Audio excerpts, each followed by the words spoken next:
નમસ્કાર, આપ જોઈ રહ્યા છો સંદેશ ન્યૂઝ, તમારી સાથે સત્યની સાથે અને સમાચારોના પ્રવાહમાં આપની સાથે હું કિન્નરી। સમાચારોની શરૂઆત કરીએ। રથયાત્રા પૂર્વે ગુજરાત એટીએસની મોટી કાર્યવાહી। 5 જેટલા શકમંદોની પાટણના સિદ્ધપુરમાંથી કરાઈ અટકાયત। જૈશ મોહમ્મદ સાથે કનેક્શન અંગે તપાસ શરૂ। અગાઉ એટીએસે 8 આતંકીની ધરપકડ કરી હતી। જૈશ મોહમ્મદ સાથે સંકળાયેલા 8 આતંકીની તપાસ ચાલી રહી છે। તપાસ દરમિયાન મોટા ખુલાસા થવાની પણ શક્યતા છે। એટીએસે 5ની અટકાયત કરી વધુ તપાસ હાથ ધરી।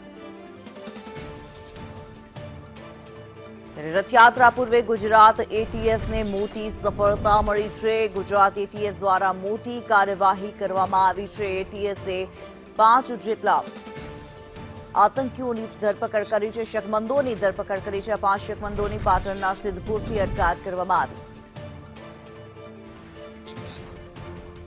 સંવાદદાતા જિગ્નેશ પટેલ વધુ વિગતો સાથે જોડાયેલા છે। જિગ્નેશ, જાણવા માંગીશું, એટીએસ દ્વારા ખૂબ જ મોટી કાર્યવાહી રથયાત્રા પહેલા। કિન્નરી, રથયાત્રા પહેલા ગુજરાત એટીએસે જે 8 જૈશના આતંકીઓની ધરપકડ કરી હતી તે બાદ વધુ 5 શકમંદોની સિદ્ધપુરમાંથી ગત મોડી રાત્રે અટકાયત કરવામાં આવી છે। જે 5 શકમંદો છે તે આડકતરી રીતે જે અગાઉ જે સિદ્ધપુરમાંથી 3 જૈશના આતંકીઓ ઝડપાયા હતા તેની સાથે તેમનું કનેક્શન હોવાનું સામે આવી રહ્યું હતું। ગઈકાલે અલગ અલગ વિસ્તારમાં સિદ્ધપુર દ્વારા એટીએસ દ્વારા સિદ્ધપુરમાં તપાસ કરવામાં આવી હતી।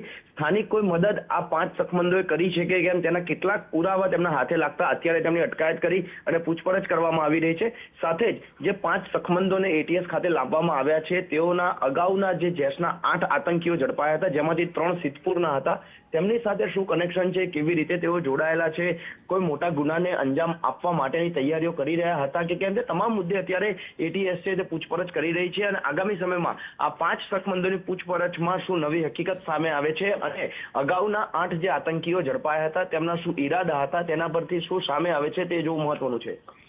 જી, ધન્યવાદ જિગ્નેશ આ માહિતી માટે।